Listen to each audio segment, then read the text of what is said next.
So, 8G, we are using recurrence relation to generate and analyse a geometric sequence. So this is all the TN stuff. So we did this with arithmetic sequences. So when we worked with arithmetic sequences, we used this recurrence relation. Remember this? Oh, we're not very interactive today. Do you remember this? Yeah. Yep. Cool. No? Might have to flick through your notes. Okay, we use this relationship to explain how to find the next term. Now, this is the biggest thing here. Explain. Alright? Now, we know that this is just sort of like jargon. Alright? Lots of symbols, lots of letters, and it doesn't mean too much by looking at it. But it is how we mathematically explain how we get to the next number. We can only use it to find the next number in the relationship. We can't just find any term. So we can't find the 65th term using this unless we have the 64th term. Does that make sense? So if we wanted to find the 65th term without having the 64th term, we need to use the rule. So the recurrence relation and the rule are two really different things. We got that in our head? Yep. All right. So this was the arithmetic one that we used. So we're not using that one for geometric. That was just for arithmetic. When we work with geometric sequences, we use this one. So we have R times Tn. All right. That's what that one's saying. We know that R is our common ratio. As with arithmetic sequences, our recurrence relationship is used to explain a relationship or to find the next term. So it's used to explain it, not to find whatever we want. Does that make sense? Cool. We'll take that as a yes. All right. So we have generate and graph the first 5 terms of the sequence defined by the recurrence relation Tn. That should be T1. T1 equals 5, Tn plus 1 equals 2 times Tn. Then use the rule to calculate the value of the 10th term in the sequence. So 2 things we're going to do. We need to find the first 5 terms. And then the second thing we're going to do is find the 10th term. Okay, so we can start with our T1. Our T1 equals? 5. Alright, so to find our T2, using the recurrence relationship, so we need to use this. So we're going to plug that in. Okay, now this is where we use the previous term. So wherever there is an n, we're going to put in 1. Does that make sense? So to find T2, we need to use what we've got from T1. Yep. All right, so we've got T2 equals T1 plus 1 equals 2 times T1. And then we can sub in what we know. So we know that T1 plus 1 equals 2. So we know that T2 equals 2 times, what's our T1? 5. So we know that T2 is going to equal 2 times 5, which is 10. Does that make sense? Is there any questions? Yeah. What's the word in the gap? Explain. Oh, thanks. Alright, so we've found the first term, we've found the second term, now let's find the third term. So to find the third term, we need to use from the second term, because we're talking about being consecutive. So we have Tn plus 1 equals 2 by Tn. T2 plus 1 equals 2 by T2. So wherever we've got our n,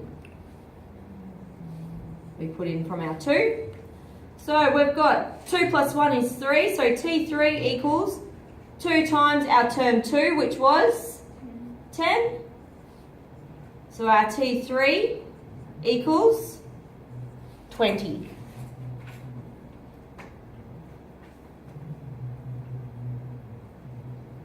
Is this making sense? I'm seeing a few confused faces.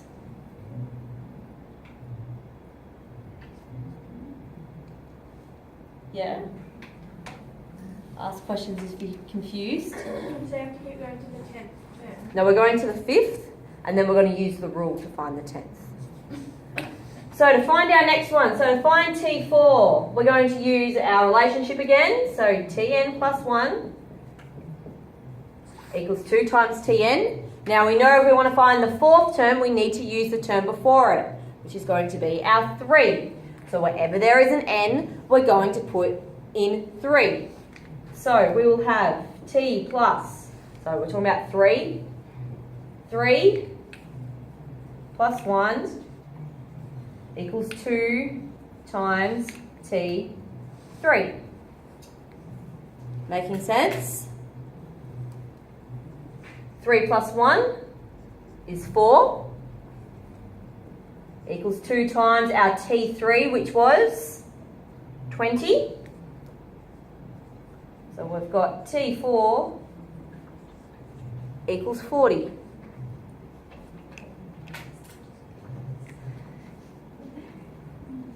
Does this make sense? Yep. Do you always use 2T? Yep, because that's what we've been given as the rule. Okay. Because that's what our R was. So it won't, that's not, so this is the rule, okay. and our R for this one is 2. Alright, then our last one, so T5, use the rule again, or sorry, the relationship. Wherever, we're finding T5, so we need to know what T4 was. So wherever there is an n, we're going to put in 4.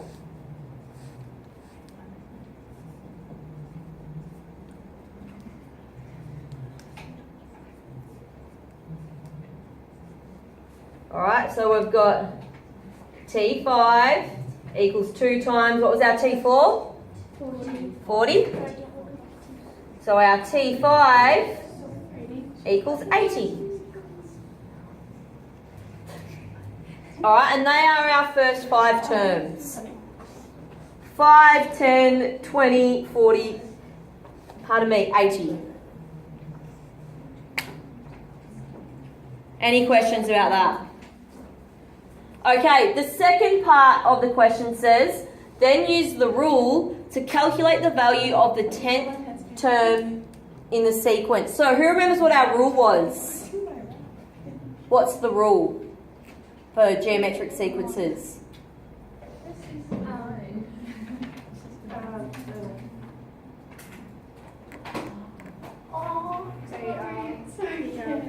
Yep, good. So our rule, girls, is AR to the power of n minus 1. What is our A? 5. 5, because that's what we're starting with here. What is our R? 2. 2, because it tells us so here, because that's where our R goes. And what is our N? 9. Oh, 10. 10, because that's what it's asking It for. actually equals 9. So we've got 5 times 2 by 10 to the, or to the power of 10 take 1. So we've got 5 times 2 to the power of 9, which equals something I haven't done. Who can put that in their calculator?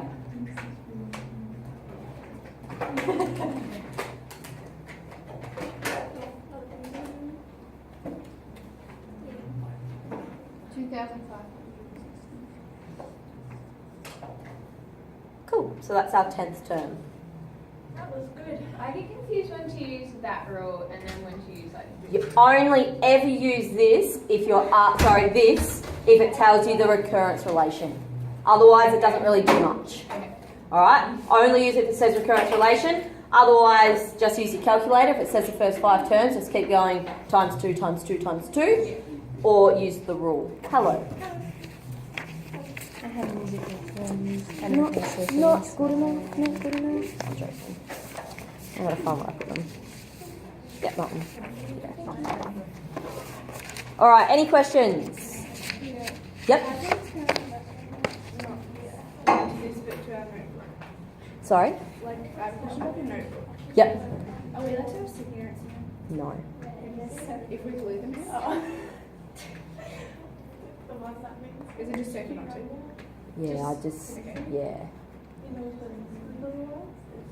If you glue them in, you probably can. Yeah. If you glue them in. you Just have probably like coloured paper, like a Yeah. Yeah. square. Yeah. Yeah, but they've got to be stuck right in. So if I picked up your book and flapped it around, nothing would be able to fall out. Okay. Scary. Oh, All right, any other questions about this? All right, cool. So moving on to the next one.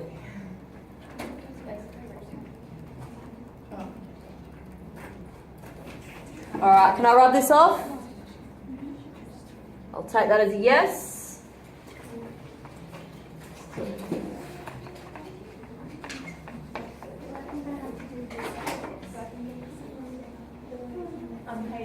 Okay, so the volume of cube 1, so this cube, is 8 centimetres cubed.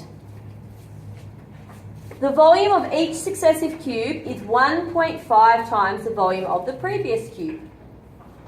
Let Vn be the volume in centimetres cubed of the nth cube in this sequence of cubes. A recurrence relation that can be used to generate the volumes of this sequence of cube is Vn equals 8 centimetres, Vn plus 1 equals 1.5 times Vn. So use the recurrence relation to generate the volumes of the first 4 cubes in the sequence and use these volumes to construct a table showing the cube number and its volume. So we need to use our recurrence relationship and we need to put them into a table. So let's create a table so that once we have our answers, we can put them straight into our table. So we've got the cube number and the volume.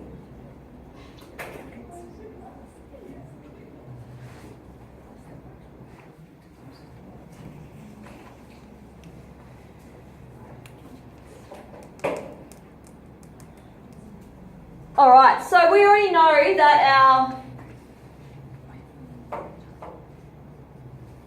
Oh, hang on, no, we're doing V, sorry. We already know what our V1 is. What's the volume of cube 1? 8. Yep, 8. So we can already put that in here. Do you need guys?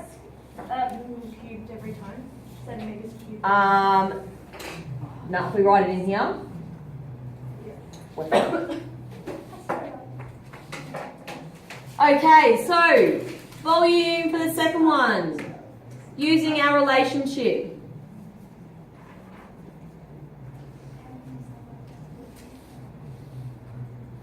All right, so we've got 1 plus 1, 1.5 by V1. So we've got V2 equals 1.5 by 8. All good so far? Yep. So 1.5 times 8 equals 12. And we can put that in here. Then we can go to the next one. So V3 equals Vn plus 1 equals 1.5 times Vn.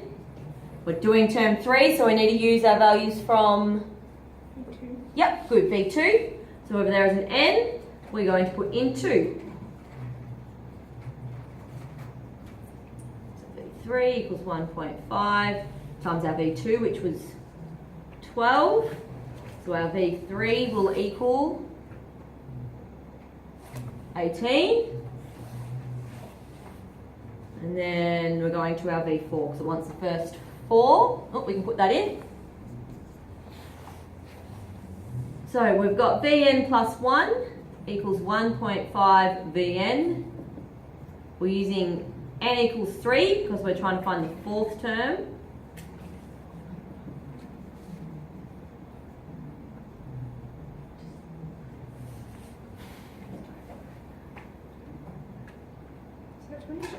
That's 27. Close.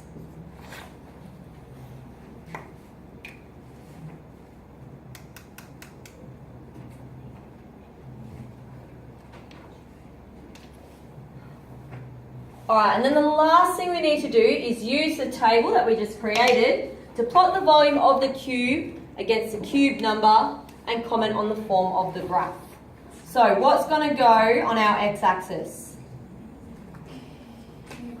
Yep, cube number. 1, 2, 3, 4. And what's going to go up here? Yep, good, so the volume. And let's put a break in our scale. And let's say we go up by, let's go up by 5s. Oh, what are we starting at? Oh no, we don't need a break then.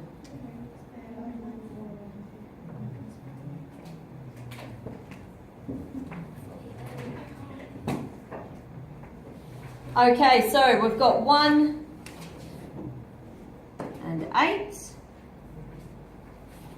We've got 2 and 12. 3 and 18. And 4 and 27. And the last thing we need to do is comment on the form of the graph. So what type of graph is it? It's non-linear, it's curved. Good. Non-linear, or you could write curved graph. Do you have to say if it's positive or negative? Yeah, that's probably a good idea. So say positive. Yep. Yeah. I'm just gonna have a formula for it. So n will always equal a number like before it. Yes, because we need it to find the next one. All right, any questions?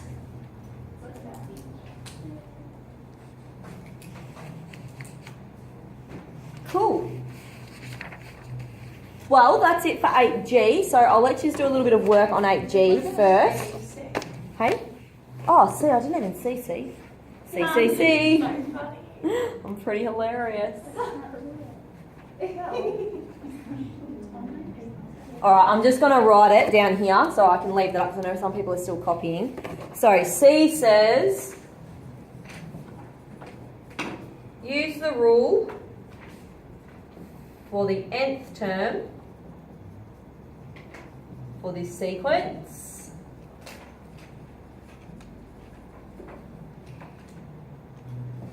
to predict the volume